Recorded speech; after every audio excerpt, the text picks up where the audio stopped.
Hi, welcome back. Ravenswatch, the review. This is the Grimm.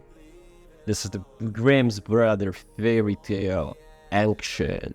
So it's an exciting mix of ARPG and roguelite. So you know what? Long story, long story shortly.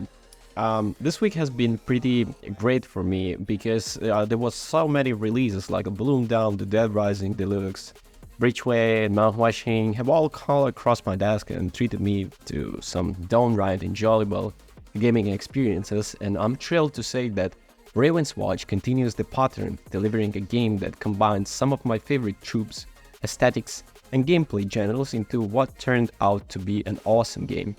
Ravenswatch is like a roguelike game, which if you read my reviews of the genre, you know easily impressed me, more than just another game that takes advantage of the genre fun gameplay loop. However, Ravenswatch approached things in the way that makes it stand out from other roguelikes on the market, with a unique setting, unique mechanics, and a fun approach to game design that makes it all come together beautifully. Starting with the unique setting, the premise of Ravenswatch is that you must prevent the end of the world by controlling a number of familiar fairy tale heroes. Each of these heroes is taken from popular stories and uniquely God-filed, turning them into badass green fantasy warriors. It's a solid concept on its own, but we have to give props to Ravenswatch for how they choose to execute their translation of each classic storybook protagonist. Little Red Riding Hood makes her appearance as the werewolf, and Piper controls the rat, and Beowulf is a tanky fighter with a pet dragon.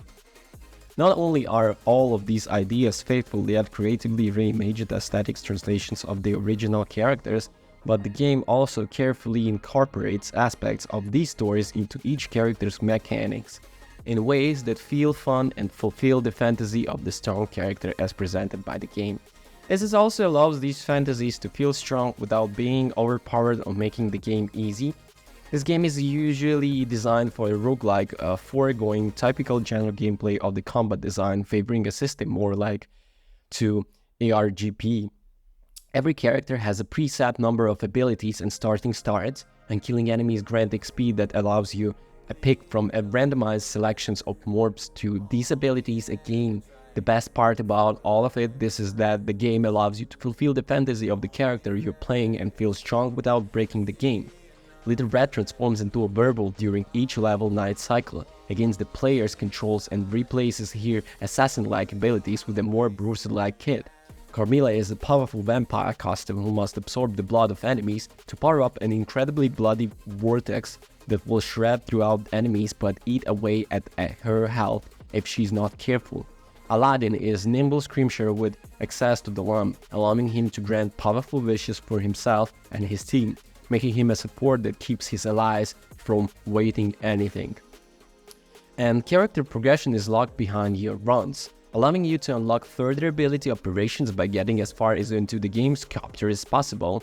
Ravenswatch is also cleverly hits the versions of the character story behind progression, making you play a lot of your favorite characters if you want the reward of learning the game unique retelling of their story.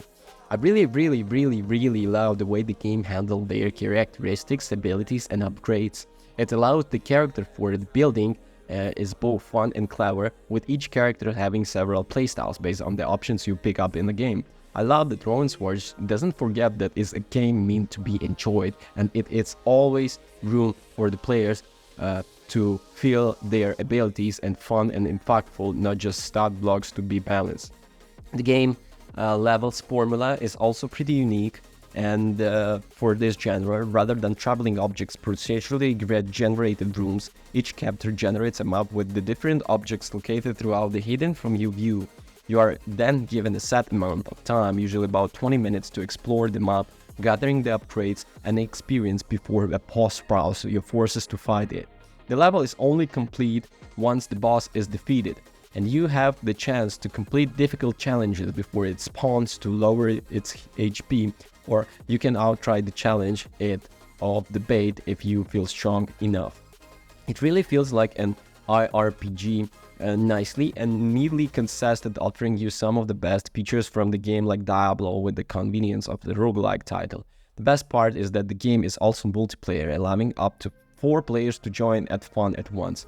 I really love this by myself, and I'm hoping to get the chance to play the games with some friends soon by myself. My only real criticism on Ravenswatch is that the game doesn't seem to provide a tutorial. The game itself isn't hard to learn, but the definitions of some mechanics are not taught or explained by hovering over their icons, leading to a bit of trial and error. For example, it took me forever to take upgrades that offered rerolls for upgrades or shops because I didn't understand what their term of mechanics mean. The worst part about the Ravenswatch is that the way it leaves you waiting more. I want to see more characters, abilities, power-ups, maps, and just more. The game doesn't even lack of variety. It features a generous cast of characters and a ton of power-ups and augments. It's just all so good that I want more, and I would really like to see this game constantly upgraded with the new heroes, even if they are come as a DLC. Ravenswatch is my favorite roguelike game for now. As in title, I'm going to be spending a lot of games in the future, and a lot of hours in the future. So anyways, thank you for watching. Don't forget to rate, comment, and subscribe. That was a really nice of you watching my video. I leave all the links in the description so you guys can catch up and check it out. So yeah, peace for this one. Bye.